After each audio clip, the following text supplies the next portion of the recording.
नमस्कार आप सभी। करंट अफेयर्स के सेशन में स्वागत है आप सभी का। और कल आपको कुछ होमवर्क दिया गया था। करंट अफेयर्स के सेशन में ही कुछ होमवर्क दिया गया था। आप में से कुछ लोगों ने जवाब भी दिया है, तो उनका नाम मैं बता देता हूं। जिन्होंने जवाब दिया है, बेहतर प्रयास किया है, बाकी आप सभी उपस्थित हो जाएं जिससे इस चर्चा को हम आगे बढ़ा सकें।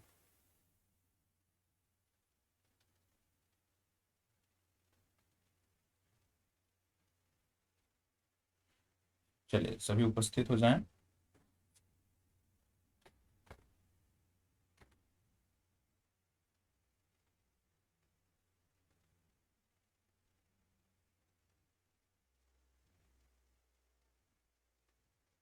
इसमें खुशबू कुमारी जी का जवाब आया है, जो कल अभ्यास प्रश्न दिए गए थे आपके सेशन में।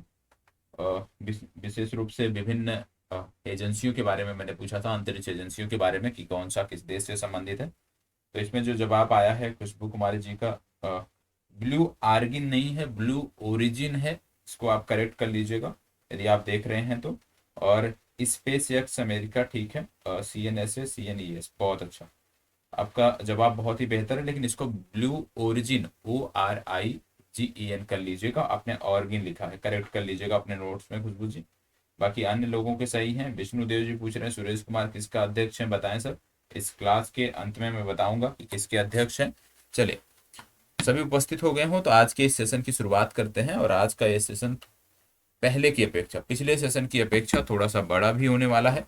और इसमें काफी सारे फैक्ट भी आपको बताए जाएंगे। बहुत ज्यादा फैक्ट हैं। यदि हम प्रत्येक से प्रश्न बनाए तो लगभग आपको मान के चलना है कि 50 से 60 प्रश्न यहाँ से, प्रश्न मैंने 10 ही रखे हैं, लेकिन कम से कम 50 से 60 अच्छे प्रश्न आपके तैयार होंगे। जो बहुत ही कम, जो भी यूट्यूब पे आपके कंटेंट मिलते होंगे या अन्य जगहों पे, बहुत ही कम जगहों पे आपको ये फैक्ट देखने को मिलते हैं। तो सभी उपस्थित हो गए हैं, तो अब इस चर्चा को आगे बढ़ाते हैं। सबसे पहला प्रश्न आज का है, बोला जा रहा है भारत का पहला स्मार्ट सिटी कौन सा है जिसने डिजिटल एड्रेस उपलब्ध कराया है। क्या बोला जा रहा है, भारत का पहला स्मार्ट सिटी कौन सा है जिसने डिजिटल एड्रेस उपलब्ध कराया है। आपको बताइए, बताना है। बताइएगा, भारत का पहला स्मार्ट सिटी कौन सा है जिसने डिजिटल एड्रेस उपलब्ध कराया है। बताएं। चार विकल्प हैं, इंदौर, अहमदाबाद, चंडीगढ़, लखनऊ। इनमें से कौन सा सही है आपको बताना है। यदि इनमें से कोई नहीं सही है तो आप ई विकल्प का सहारा ले सकते हैं, ई विकल्प पर आप जा सकते हैं। बताइएगा। आपको मैं हिंट दे देता हूं कुछ चीजें, और हिंट में जो फैक्ट बता रहा हूं इसको नोट कर लीजिएगा। ये वही शहर है जहां पर गेल ने पिछले दिनों, याद रखिएगा, गेल ने पिछले दिनों क्या स्थापित किया था, यहाँ पे एक संयंत्र बनाया था, स्थापित किया था। और उस संयंत्र में हाइड्रोजन, हाइड्रोजन के साथ साथ नेचुरल गैस को जो है ये मिक्स किया जा रहा था। याद रखिएगा, इस शहर में गेल ने हाइड्रोजन और नेचुरल गैस को मिक्स करने वाला पहला संयंत्र लगाया था। और आपको बता दें कि एशिया का सबसे बड़ा bio CNG plant, bio CNG plant जो है हाल ही में इसी शहर में लगाया गया है। भारतीय प्रधानमंत्री ने उद्घाटन किया था, तो इसको भी नोट करना है कि एशिया का सबसे बड़ा बायो सीएनजी प्लांट भी इसी शहर में लगाया गया है। ये आपको पता होना चाहिए। इसके अतिरिक्त यदि हम बात करें तो जो प्रवासी भारतीय दिवस सम्मेलन होना है आगामी, याद रखिएगा बहुत ही महत्वपूर्ण है, प्रवासी भारतीय दिवस सम्मेलन, प्रवासी भारतीय दिवस सम्मेलन जो होना है जनवरी 2023 में, वो इसी शहर में होगा। तो तीन फैक्ट ये आपको पता होना चाहिए। और प्रवासी भारतीय दिवस मनाया कब जाता है, तो ये मनाया जाता है 9 जनवरी को। और इस बार मुख्य अतिथि कौन होंगे, तो मुख्य अतिथि का भी नाम आपके लिए महत्वपूर्ण है। इनका नाम है मोहम्मद इरफान अली। क्या नाम है, मोहम्मद इरफान अली। और मोहम्मद इरफान अली कौन है, तो आपको पता होना चाहिए, मोहम्मद इरफान अली जो हैं ये एक देश के राष्ट्रपति हैं। उस देश का नाम है गयाना। तो गयाना के जो राष्ट्रपति हैं वो प्रवासी भारतीय दिवस के मुख्य अतिथि के रूप में रहेंगे। इनका नाम आपको पता होना चाहिए। आपको बता दें कि ये बात हो रही है शहर की, तो ये शहर है आपका इंदौर। सबसे स्वच्छ शहर है, ये तो सबको पता है, तो इस बारे में हम बात नहीं करेंगे। तो याद रखना है कि इंदौर में गेल ने हाइड्रोजन और नेचुरल गैस को मिक्स करने वाला प्लांट लगाया है। एशिया का सबसे बड़ा बायो सीएनजी प्लांट भी यहीं पर लगा है। और प्रवासी भारतीय दिवस जो 9 जनवरी 2023 को मनाया जाएगा वो इंदौर में ही मनाया जाएगा। और यहाँ पे मुख्य अतिथि के रूप में गयाना के राष्ट्रपति मोहम्मद इरफान अली शामिल होंगे। इतनी जानकारी आपके लिए इस प्रश्न से है। ठीक है, चलिए बढ़ते हैं आगे। और याद रखिएगा ये सारे फैक्ट आपको नोट करने होते हैं, ऐसा नहीं है, ये सारे फैक्ट आपको नोट करने होते हैं। और करंट अफेयर्स यदि आप रेगुलर जुड़कर करोगे तो कोई भी परीक्षा आप दो, यदि करंट अफेयर्स उसमें पूछा जाता है तो यहां से बेहतर आपको कहीं मिलने वाला नहीं है। चलिए इसको बताइएगा। हाल ही में चर्चा में रहा शिवेलुच, SHIVELUCH, शिवेलुच ज्वालामुखी का संबंध किस देश से है? शायद पहली बार आपने ये नाम सुना हो और आगामी परीक्षाओं के लिए ये काफी महत्वपूर्ण है और आने वाले दिनों में उम्मीद की जा रही है कि आप इसका नाम और भी सुनोगे। तो आप बताओ कि ये जो शिवेलुच ज्वालामुखी है ये किस देश से संबंधित है, आपको बताना है। बताइएगा। जब ज्वालामुखी की बात आती है तो कुछ ज्वालामुखी हैं जो लगातार चर्चा में रहते हैं, जैसे मौना लोआ, MAUNA, मौना लोआ बोलते हैं इसको। ठीक है, मौना लोआ हो गया। मौना लोआ के साथ साथ एक दूसरा ज्वालामुखी है जिसका नाम है मौना किया। मौना किया ये दूसरा ज्वालामुखी है। तीसरे ज्वालामुखी की यदि हम बात करें तो किलोइया का नाम आपने सुना होगा, KILAUEA। ठीक है, किलोइया। ये ज्वालामुखी भी आपके लिए महत्वपूर्ण है, इनके बारे में भी आपको पता होना चाहिए। तो बताइएगा पहले, सबसे पहले आप बताइए कि शिवेलुच ज्वालामुखी का संबंध किस देश से है। आपको बता दें कि अभी हाल ही में वैज्ञानिकों ने बताया है कि यह जो ज्वालामुखी है इसमें कभी भी भीषण विस्फोट हो सकता है, मतलब ये जो ज्वालामुखी है कभी भी फट सकता है। और ये जो ज्वालामुखी है किस देश का है? ये ज्वालामुखी है रूस का। तो याद रखिएगा ये ज्वालामुखी किस देश से संबंधित है? रूस से है। तो ए विकल्प इसका सही उत्तर होगा। अब यहाँ पे 3 ज्वालामुखी मैंने और लिखे हैं, मौना लोआ, मौना किया और किलोइया। ये जो 3 ज्वालामुखी हैं यदि हम इनकी बात करें तो आपको बता दें कि ये तीनों ज्वालामुखी संबंधित हैं हवाई से। हवाई द्वीपीय देश है एक छोटा सा, तो हवाई से ये संबंधित हैं, ये आपको पता होना चाहिए। प्रशांत महासागर में स्थित द्वीप है, तो हवाई से संबंधित ये ज्वालामुखी हैं। आपको पता होगा कि जब ज्वालामुखी में विस्फोट होता है तो एक विशेष प्रकार की गैस निकलती है। वो कौन सी गैस होती है यह भी आपको पता होना चाहिए। तो याद कर लीजिएगा, सल्फर डाइऑक्साइड। जब ज्वालामुखी में विस्फोट होता है तो सल्फर डाइऑक्साइड गैस बाहर निकलती है। एक एक वर्ड आपको नोट करना है, सल्फर डाइऑक्साइड गैस बाहर निकलती है। आपने 2 वर्ड सुने होंगे, एक आपने सुना होगा मैग्मा, एक सुना होगा लावा। ठीक है, 2 वर्ड आप सुनते होंगे, एक पढ़ा होगा आपने मैग्मा और एक पढ़ा होगा लावा। इन दोनों में अंतर क्या होता है ये आप कमेंट बॉक्स में आज कमेंट करके बताओगे। पहला होमवर्क है आपका आज का कि मैग्मा और लावा में अंतर क्या होता है, ये आपको कमेंट में हमें बताना है। और प्लीज जितना भी फैक्ट यहाँ पे बताया जा रहा है एक एक फैक्ट आपको नोट करना है, क्योंकि बहुत आपका सेशन भले ही आधे घंटे 1 घंटे का होता है, लेकिन इन फैक्ट को जैसे आज का सेशन है इतना कंप्लीट करने के लिए आपके लिए कम से कम 2 से 3 घंटे काम करने पड़ते हैं, तब जाके ये आपके 10 प्रश्न तैयार होते हैं और आपके ये फैक्ट तैयार होते हैं। तो एक एक फैक्ट को बहुत ध्यान से नोट करना है, रविवार को आपके नोट्स भी चेक होंगे। ठीक है, तो इतनी बात हो गई। और इसमें मैं आपको बता दूं कि एक जो ज्वालामुखी है जिसका नाम है मौना लोआ, ये इस समय चर्चा में है, क्योंकि ये जो मौना लोआ ज्वालामुखी है ये 38 वर्षों के बाद फटा है। ठीक है, 38 वर्षों के बाद फटा है, आपको पता होना चाहिए। कितने वर्षों के बाद? 38 वर्षों के बाद फटा है, ये आपको पता होना चाहिए। ठीक है, 38 वर्षों के बाद ये ज्वालामुखी फटा है। इससे पहले वर्ष 1984 में इस ज्वालामुखी में विस्फोट हुआ था। ठीक है, तो यहाँ पे बात हो गई, ये सारी चीजें ये आपने नोट कर लिया। बढ़ते हैं आगे, प्रश्न संख्या 3। प्रश्न संख्या 3 कह रहा है, हाल ही में चर्चा में रहा कैलाडेस वन का संबंध किससे है? कैलाडेस वन का संबंध किससे है आपको बताना है। चलिए बताइएगा, कैलाडेस वन का संबंध किससे है? चलिए बताइएगा। कैलाडेस, एक है कैलाडेस वन, एक है कैलाडेस 2A, एक तीसरा है कैलाडेस 2B।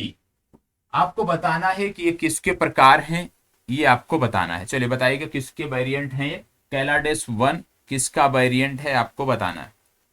फास्ट जवाब दीजिएगा। आपको बता दें ये जिस बीमारी का या जिसका वेरिएंट है उसके लिए विश्व में सिर्फ एक ही दवा है और उस दवा का नाम है इम्बानेक्स। क्या नाम है?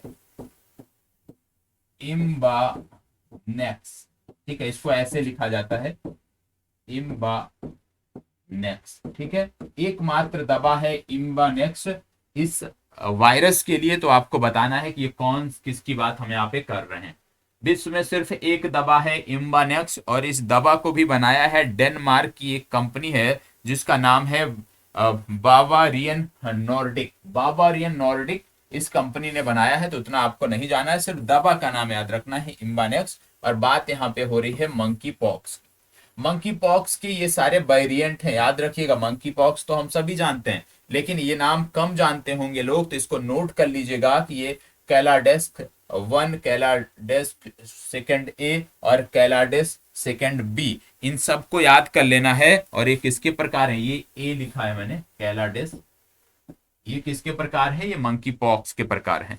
मंकी पॉक्स की बात आपकी जब होती है तो आपको बता दें, बोला जाता है कि 1970 में पहला मामला पाया गया था। ठीक है, हालांकि इसके कोई भी इस तरह के प्रमाण नहीं है कि बंदरों से ये बीमारी फैली है, इसका कोई प्रमाण नहीं है। और WHO ने अब इसका नाम बदलने की बात की है। WHO ने इसका नाम क्या रखा है ये आपके लिए महत्वपूर्ण है। इसको बोल दिया है एम पॉक्स।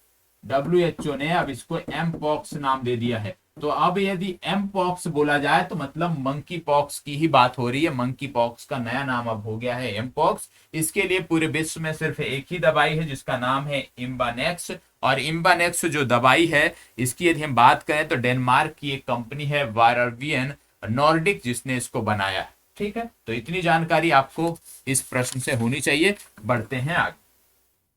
और सेशन कैसा लगता है? यदि अच्छा लगता है तो प्लीज शेयर कर दिया करें। कमी है तो कमियों को अवश्य बताएं। ठीक है, अच्छा लगता है तो कमेंट भी करना जरूरी है और शेयर भी करना। होमवर्क अभी तक एक दिया गया है, होमवर्क जो दिया जाए उसको अनिवार्य रूप से करना है। हाल ही में चर्चा में रहा लिथियम ट्रिनिटी में कौन से देश शामिल है? लिथियम ट्रिनिटी पिछले दिनों आपने देखा होगा, मैंने आपको बताया था गोल्डन ट्रायंगल, मैंने आपको बताया था गोल्डन क्रिसेंट, मैंने आपको बताया था। उसी तरह से एक मिलता जुलता नाम है लिथियम ट्रिनिटी। ये है क्या बताएं, इसका संबंध किस देश से है? लिथियम ट्रिनिटी है क्या, इसका संबंध किस देश से है बताइएगा। 4 देश दिए हैं, कनाडा, बोलीविया, कांगो प्रजातांत्रिक या कांगो। सॉरी, बताइएगा। चलिए फास्ट जवाब दीजिएगा। आपको पता होगा कि विश्व के 50% जो लिथियम के भंडार हैं, याद रखिएगा, विश्व के 50% जो लिथियम के भंडार हैं वो सिर्फ 3 देशों में पाए जाते हैं। 3 देश उससे संबंधित हैं और उन 3 देशों की यदि हम बात करें तो चिली के बाद अर्जेंटीना वही देश है जहां के खिलाड़ी हैं लियोनल मेसी, फुटबॉल के खिलाड़ी हैं। और जब फुटबॉल की बात हो रही तो आप जानते हैं फीफा वर्ल्ड कप चल रहा है और किस देश में हो रहा है? कतर में हो रहा है, ये भी आपको पता होना चाहिए। और इसमें लिथियम ट्रिनिटी के अंतर्गत यदि हम बात करें तो तीसरा देश जो आता है वो आता है बोलीविया। अब ये चर्चा में क्यों है तो यदि मैं बताऊं आपको तो याद रखिएगा, लिथियम ट्रिनिटी मतलब कि ऐसे 3 देश जहां पे लिथियम के 50% भंडार हैं उनको बोलते हैं लिथियम ट्रिनिटी वाले देश या लिथियम ट्रिनिटी कंट्री। ये आपको पता होना चाहिए। विश्व के लिथियम के 50% भंडार इन्हीं देशों में हैं। तो 3 देशों का नाम याद रखना है, चिली, अर्जेंटीना, बोलीविया। ये लिथियम ट्रिनिटी, ये शब्द याद रखना है कि इनमें कौन कौन से देश आते हैं। अब ये चर्चा में क्यों है? चर्चा में इसलिए था क्योंकि भारत ने 3 वैज्ञानिकों के दल को जो है वो अर्जेंटीना भेजा था। क्यों भेजा था अर्जेंटीना? इसलिए भेजा था कि वो जाके वहां पे लिथियम की खोज कर सकें जिससे लिथियम को निकाला जा सके। तो इस संदर्भ में ये प्रश्न बना है और ये चर्चा में है। आपको यह भी पता होगा कि फॉकलैंड द्वीप जो है आपने अवश्य पढ़ा होगा। फॉकलैंड द्वीप इन दिनों चर्चा में है क्योंकि अर्जेंटीना और ब्रिटेन इन दोनों को लेकर विवाद है इस रीजन में। तो याद रखिएगा फॉकलैंड अर्जेंटीना और आप कह सकते हो कि ब्रिटेन के मध्य विवाद का विषय है। इसके साथ साथ आपको बता दें, क्योंकि बात हो रही है अर्जेंटीना की और चिली की बात हो रही है, तो अर्जेंटीना और चिली के बॉर्डर पर एक ज्वालामुखी है और ये ज्वालामुखी अपने आप में महत्वपूर्ण है। इसका नाम है ओजस डेल सैलाडो। ओजस डेल सैलाडो। और ओजस डेल सैलाडो जो है ये विश्व का सबसे ऊंचा ज्वालामुखी है, याद रखिएगा, विश्व का सबसे ऊंचा ज्वालामुखी है जिसका नाम है ओजस डेल सैलाडो, और ये अर्जेंटीना और चिली के बॉर्डर पर स्थित है, ये भी आपको याद रखना है। ठीक है, चलिए बढ़ते हैं आगे और देखते हैं अगला प्रश्न। तो इसका सही उत्तर क्या हो गया? बोलीविया। प्रश्न संख्या 5 बोला जा रहा है, हाल ही में ग्लोबल टेक्नोलॉजी समिट 2022 का 7वां संस्करण कहां आयोजित किया गया? बताइएगा। ग्लोबल टेक्नोलॉजी समिट 2022 का 7वां संस्करण कहां आयोजित किया गया? चलिए फास्ट जवाब दीजिएगा। ग्लोबल टेक्नोलॉजी समिट 2022 का 7वां संस्करण कहां आयोजित किया गया? 4 विकल्प आपके पास हैं, हैदराबाद, नई दिल्ली, अहमदाबाद, लखनऊ। चलिए जवाब दीजिएगा इसका। इसका सही उत्तर जो है वो हो जाएगा नई दिल्ली। बी विकल्प इसका सही उत्तर। चलिए आगे बढ़ते हैं। ये प्रश्न अपने आप में महत्वपूर्ण है और यहां से कई सारे फैक्ट मैं बताऊंगा, उन सबको नोट कर लेना है। किस शीर्षक के अंतर्गत? अंतरराष्ट्रीय फिल्म महोत्सव के अंतर्गत। यहाँ बोला जा रहा है हाल ही में 53वां जो है अंतरराष्ट्रीय फिल्म महोत्सव का आयोजन किया गया था। आप जानते हैं हर बार जो है इसका आयोजन गोवा में किया जाता है, तो इस बार भी गोवा में ही किया गया। यहाँ पे आपसे पूछा जा रहा है कि इसमें Indian film person of the year का खिताब किसे मिला? Indian film person of the year, Indian film person of the year का खिताब किसे मिला, ये आपसे पूछा जा रहा है। 4 विकल्प आपके सामने है, चिरंजीवी, अमिताभ बच्चन, धर्मेंद्र या रजनीकांत। चलिए बताइएगा किसे मिला है, आपको बताना है। और इसके अतिरिक्त मैं कई सारे इसमें आज फैक्ट बताने वाला हूं। तो सबसे पहले आपको बता दें, ये जो मिला है ये मिला है चिरंजीवी को, तेलुगु अभिनेता है, इनको मिला है। अब इसमें क्या क्या प्रश्न पूछे जा सकते हैं? पहला पूछा जा सकता है फोकस कंट्री। फोकस कंट्री पूछा जा सकता है, तो आप बताओगे फ्रांस। फ्रांस इसमें फोकस कंट्री है। पहला जवाब आपका, पहला फैक्ट आपका। दूसरा फैक्ट पूछा जाता है बेस्ट फिल्म अवार्ड किसे मिला? बेस्ट फिल्म अवार्ड, या इसी को बोलते हैं golden peacock award. Golden peacock award ये किसे मिला? ये भी महत्वपूर्ण है, बहुत ही महत्वपूर्ण है। तो सर्वश्रेष्ठ फिल्म जो इसमें चुनी गई, इसका नाम था आई हैव इलेक्ट्रिक ड्रीम। क्या नाम था? I have electric dream. I have electric dream नामक फिल्म को इस बार 53वें फिल्म समारोह में, 53वें अंतरराष्ट्रीय फिल्म फेस्टिवल में सबसे आप कह सकते हो सर्वश्रेष्ठ फिल्म का अवार्ड मिला। इसी को बोलते हैं गोल्डन पीकॉक अवार्ड, या इसी को बोलते हैं बेस्ट फिल्म अवार्ड। और आपको बता दें ये किस देश की फिल्म है, तो याद रखिएगा ये कोस्टा रिका देश, जिसकी राजधानी है कोस्टा रिका। ठीक, कोस्टा रिका देश की आप कह सकते हो ये फिल्म है, ये आपको पता होना चाहिए। इसकी राजधानी क्या है ये आप हमें कमेंट बॉक्स में बताओगे, होमवर्क नंबर 2। अब बात आता है बेस्ट एक्टर का खिताब किसे मिला? बेस्ट एक्टर का खिताब किसे मिला इस समारोह में? तो याद रखिएगा वाहिद मोबा शहरी। वाहिद मोबा शहरी, ठीक है, वाहिद मोबा शहरी को बेस्ट एक्टर का खिताब मिला। अब बात आता है बेस्ट एक्ट्रेस, सर्वश्रेष्ठ अभिनेत्री। तो याद रखिएगा डेनियला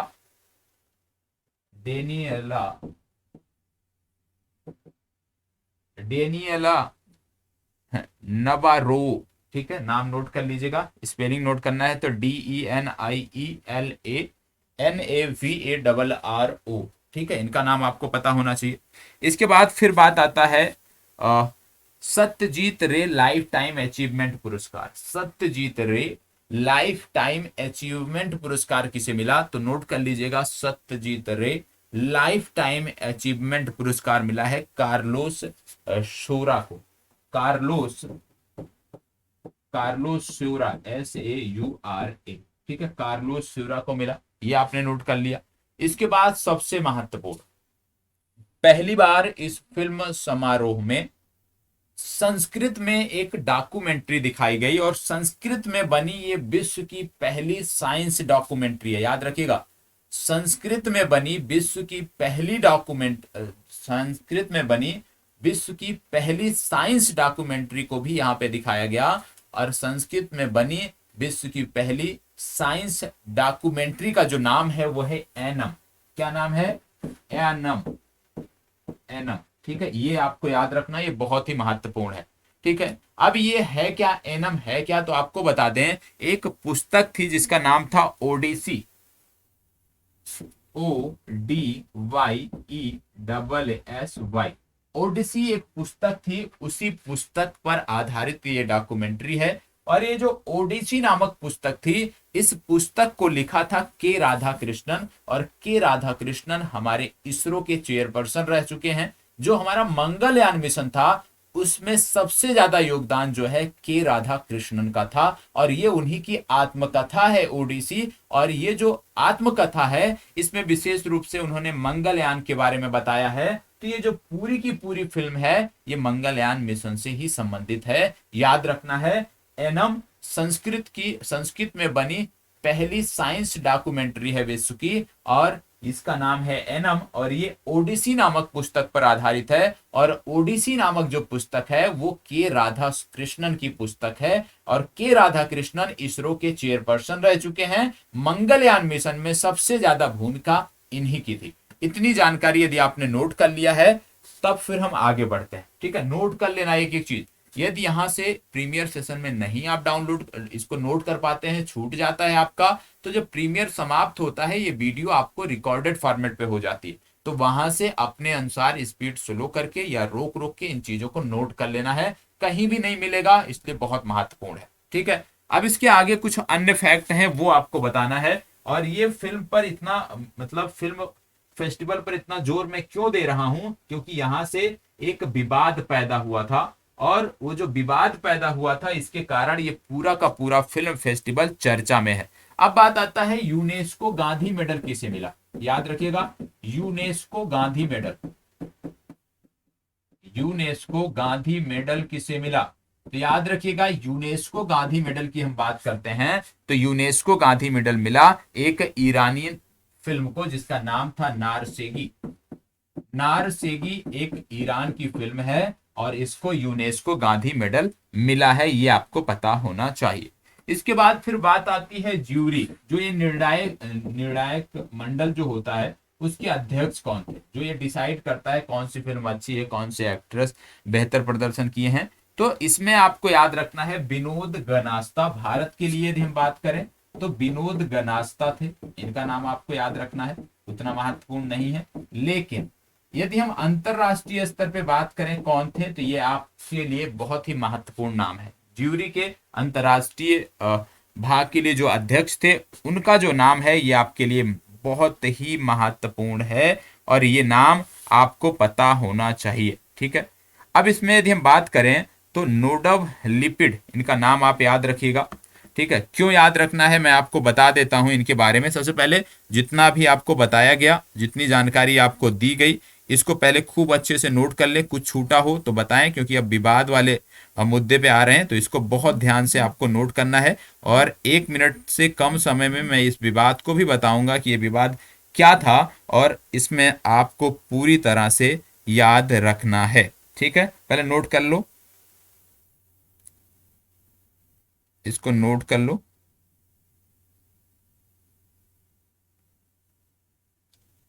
नोट कर लिया? चलिए, नोट कर लिया तो अब नोट करो नाडाओ लापिद, इनका नाम था नाडाओ लापिड। ठीक है, कहीं कहीं इसको बोलते हैं नाडोव, NADAV, नाडोव लापिड। ठीक है, ये नाम अपने आप में महत्वपूर्ण है, इसको नोट करिएगा, नाडोव लापिड या नाडोव लापिड। क्यों नोट करना है? क्योंकि ये अंतर जो ज्यूरी थी उसमें अंतरराष्ट्रीय कैटेगरी के ये उसके चेयरपर्सन थे नाडोव लापिड, और इन्होंने कश्मीर फाइल्स जो फिल्म बनी थी उसको इन्होंने बता दिया कि यह एक विशेष रूप से एक प्रकार से मनगढ़ंत कहानी है, या आप कह सकते हो पूरी तरह से उसको झुठला दिया। ठीक है, उनका कहना था कि इसको एक गलत उद्देश्य के साथ बनाया गया है, गलत इसका उद्देश्य है और इसमें गलत चीजों को दिखाया गया है जो कि वास्तविकता से परे हैं। तो इसके कारण ये काफी विवाद में आ गए थे, क्योंकि ये इजराइल के थे, तो भारत इजराइल संबंधों पर भी इसका असर पड़ा है, और बाद में इन्होंने माफी मांगी, तब जाके चीजें सॉल्व हुई हैं। लेकिन फिर भी भारत इजराइल संबंध भी इससे आप कह सकते हो कि उतने उन दिनों में जब ये विवाद हुआ था, लगातार एक हफ्ते चल रहा था, सभी समाचार पत्रों ने इसको कवर किया था, नेशनल न्यूज चैनल ने कवर किया था, तो बड़ा विवादित विषय था, तो इसको याद रखना है। और इसी विवाद के कारण, क्योंकि कश्मीर फाइल्स से शुरू हुआ विवाद, और इसी विवाद के कारण इस बार का जो पूरा फिल्म फेस्टिवल है ये आपके लिए महत्वपूर्ण हो जाता है। ठीक है, आपने भी सुना होगा कि बीच में कश्मीर फाइल्स का लेकर विवाद चल रहा था अभी एक सप्ताह पहले, तो वो इन्हीं के कारण था। इसको बताइएगा, हाल ही में चर्चा में रहा सदर्न व्हाइट राइनो किस देश में पाया जाता है? बताइए, ये विशेष प्रकार का जो गैंडा है ये किस देश में पाया जाता है, आपको बताना है। चले, एक संस्था है, आप शायद जानते होंगे, जिसको बोलते हैं CITES, CITES, काइट्स। इसका फुल फॉर्म क्या है, नोट करना है तो नोट कर लीजिए, convention on international trade in endangered species of wild fauna and flora. इसको नोट करना है तो नोट कर सकते हैं, इसका फुल फॉर्म पूछा जा सकता है, convention on international trade in endangered species of wild fauna and flora. इसको आप अच्छे से नोट कर लीजिएगा, इसका फुल फॉर्म। और इसकी अभी हाल ही में बैठक हुई थी, इस संगठन की अभी हाल ही में 19वीं बैठक हुई थी, और इस संगठन की जो 19वीं बैठक हुई थी ये हुई कहाँ थी, ये भी आपके लिए महत्वपूर्ण है। तो ये हुई थी पनामा सिटी में। कहाँ पे हुई थी? पनामा सिटी में। और पनामा सिटी में क्या हुआ, पनामा सिटी में जब ये बैठक हुई तो ये जो विशेष राइनो है इसको अपेंडिक्स के सेकंड में डाल दिया गया। इनकी जो लिस्ट होती है उसमें पहले ये अपेंडिक्स फर्स्ट में था, अब इसको सेकंड में कर दिया गया। सेकंड में रखने का मतलब क्या था, फर्स्ट में उनको रखा जाता है जो बहुत ही आप कह सकते हो विलुप्ति के कगार पे हैं, घोर दयनीय स्थिति में है। लेकिन अपेंडिक्स 2 में रखने का मतलब है कि अभी इनकी स्थिति थोड़ा सा ठीक हो चुकी है, तो इसको इस विशेष राइनो को अपेंडिक्स सेकंड में रखा गया है, इसलिए मैंने आपको यहाँ पे बताया है, और इसका फुल फॉर्म भी आपको पता होना चाहिए। ठीक है, और ये पाया कहाँ जाता है यदि हम बात करें तो ये विशेष प्रकार का राइनो वहीं पाया जाता है जहां से आपने चीते लाए हैं। तो चीते कहाँ से लाए हैं? नामीबिया से लाए हैं, मतलब ये नामीबिया से संबंधित है। चलिए आगे बढ़ते हैं, प्रश्न संख्या 8। हाल ही में कोलिंस डिक्शनरी ने किसे वर्ड ऑफ द ईयर घोषित किया? वर्ड ऑफ द ईयर बहुत ही महत्वपूर्ण है, कई सारी डिक्शनरियां हैं जो घोषित करती हैं, जैसे कोलिंस डिक्शनरी हो गया, कोलिंस डिक्शनरी के साथ कैम्ब्रिज डिक्शनरी हो गया, मैरियम वेबस्टर डिक्शनरी हो गया, ये सभी वर्ड ऑफ द ईयर घोषित करती हैं। तो यहाँ पे क्या बोला जा रहा है, कोलिंस डिक्शनरी द्वारा किसे घोषित किया गया है? तो कोलिंस डिक्शनरी ने किसे घोषित किया है, वो है पर्मा क्राइसिस। ठीक है, पर्मा क्राइसिस को इन्होंने घोषित किया है, ये आपको पता होना चाहिए। दूसरे विकल्प में आप देख रहे होंगे होमर। होमर एक विशेष रूप से आप जानते होंगे ये बेसबॉल खेल से जुड़ा हुआ शब्द है, आप कह सकते हो प्रयोग किया जाता है। और कैम्ब्रिज जो डिक्शनरी है, याद रखिएगा कैम्ब्रिज, कैम्ब्रिज जो डिक्शनरी है उसने इसको वर्ड ऑफ द ईयर घोषित किया है। फिर इसके बाद आप देख रहे होंगे गैस लाइटिंग। गैस लाइटिंग का मतलब होता है कि आप किसी को वास्तविकता से परे जानकारी दो, आप किसी को हीन भावना से ग्रसित कर दो, उसको बोलते हैं गैस लाइटिंग। तो ये जो गैस लाइटिंग है, विशेष रूप से गैस लाइटिंग को मरियम वेबस्टर ने बताया है कि ये वर्ड ऑफ द ईयर है, मरियम वेबस्टर। तो तीनों डिक्शनरियों का आपको पता होना चाहिए, मैंने यहाँ पे आपको बता दिया कि perma crisis Collins dictionary, Homer, Cambridge dictionary और गैस लाइटिंग की जब बात करते हो तो मरियम वेबस्टर का नाम यहाँ पे आता है। ठीक है, चलिए बढ़ते हैं आगे और देखते हैं अगला प्रश्न। निम्नलिखित में से किस राज्य को 41वें अंतरराष्ट्रीय व्यापार मेले में पार्टनर राज्य के रूप में चुना गया? इनमें से कौन सा है जिसको 41वें जो अंतरराष्ट्रीय व्यापार मेला नई दिल्ली के प्रगति मैदान में हर बार होता है, इस बार भी वही संपन्न हुआ, उसमें बोला जा रहा है कि किसे पार्टनर राज्य के रूप में चुना गया? बताएं। देखो, फोकस दो तरह के होते हैं, एक होता है फोकस स्टेट, एक होता है पार्टनर स्टेट। ठीक है, फोकस स्टेट के रूप में यदि हम बात करें तो केरल और उत्तर प्रदेश शामिल रहे इसमें। यदि हम पार्टनर स्टेट के बारे में बात करें तो बताएं पार्टनर स्टेट इसमें कौन सा था?